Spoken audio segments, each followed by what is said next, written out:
सम्मानित शिक्षक साथियों, आज हम मऊ जनपद के शिक्षा क्षेत्र मोहम्मदाबाद गोहना में स्थित प्राथमिक विद्यालय वलीदपुर चलते हैं, जहां के प्रधानाध्यापक श्री धनंजय कुमार जी अपने स्टाफ के साथ मिलकर बच्चों के भविष्य गढ़ते हैं।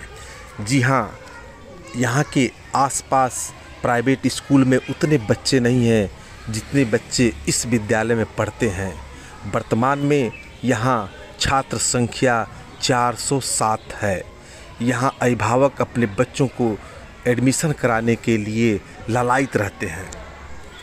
पहले इस विद्यालय का भवन जर्जर हुआ करता था और बच्चों को बैठने की व्यवस्था भी नहीं थी, लेकिन यहाँ के परिश्रमी और कर्मठ प्रधानाचार्य श्री धनंजय कुमार जी ने अपने अथक परिश्रम से इस विद्यालय का परिवेश ही बदल डाला।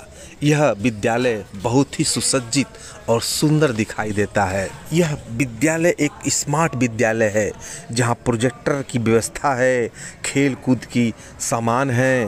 विद्यालय का परिसर हरा भरा है, पेड़ पौधों और फूलों से सुशोभित एक सुंदर विद्यालय है। प्राथमिक विद्यालय वलीदपुर के बच्चे सांस्कृतिक कार्यक्रम, खेल कूद प्रतियोगिता, योग, पीटी, व्यायाम जैसी प्रतियोगिताओं में जनपद स्तर, मंडल स्तर और प्रदेश स्तर तक अव्वल आते रहे हैं, पुरस्कार प्राप्त करते रहे हैं। यहाँ के बच्चे नवोदय विद्यालय में भी चयनित होते रहे हैं। आइए मऊ जनपद के इस लोकप्रिय विद्यालय का हम दर्शन करते हैं और यहाँ के प्रधानाचार्य जी से मुलाकात करते हैं।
परिषदीय विद्यालय में एक शिक्षक के रूप में आपकी यात्रा कब और कहां शुरू हुई?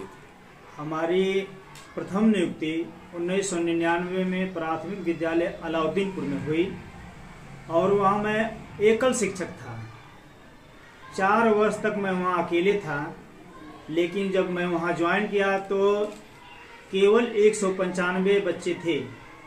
मैं प्रयास करके 350 की संख्या वहाँ पे किया।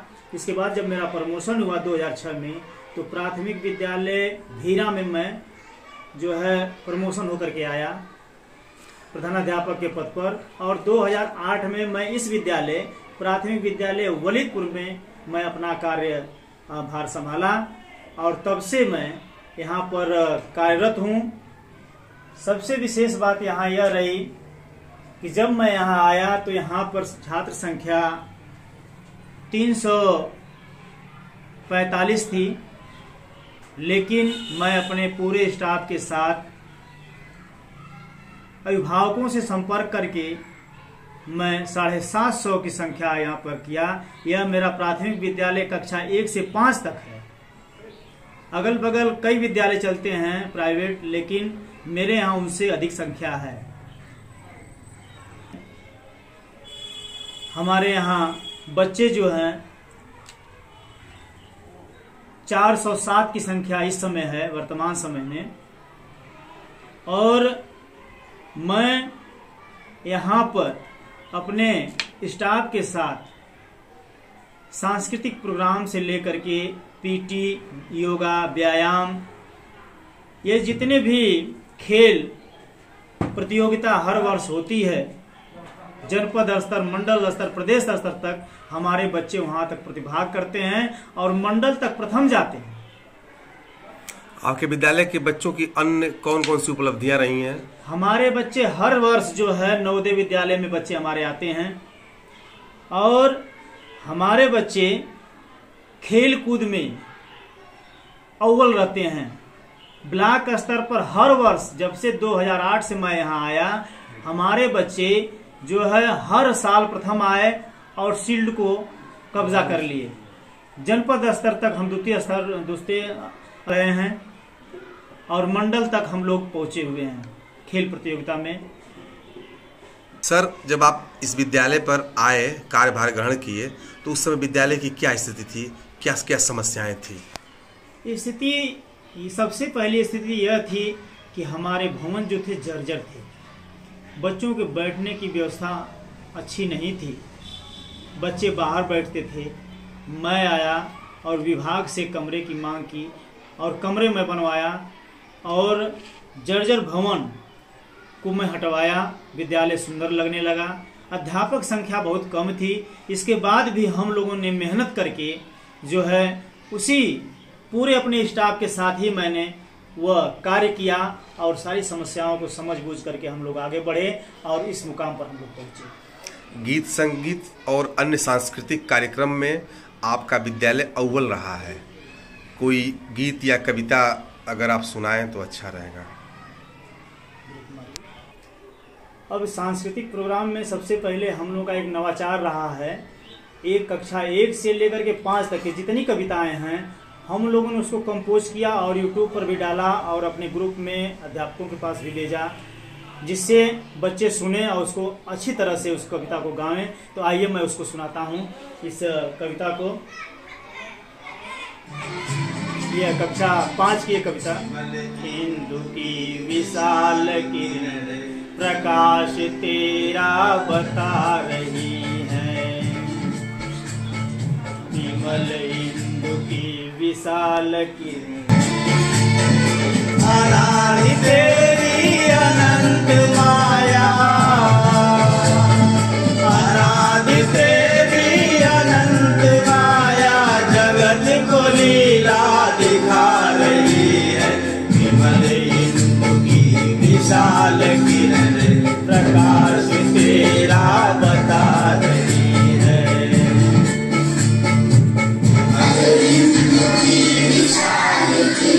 आप एक शिक्षक के रूप में शिक्षकों के लिए क्या संदेश देना चाहेंगे? बस यही कहना चाहूंगा मैं अपने शिक्षक भाइयों के लिए कि अगर सम्मान बचाना है, अगर सम्मान बचाना है तो समय से आना जाना होगा।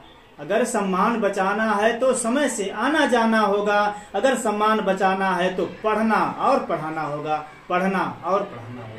बस यही कहना चाहूंगा। शिक्षक तुझे सलाम में बात करने के लिए आपको धन्यवाद।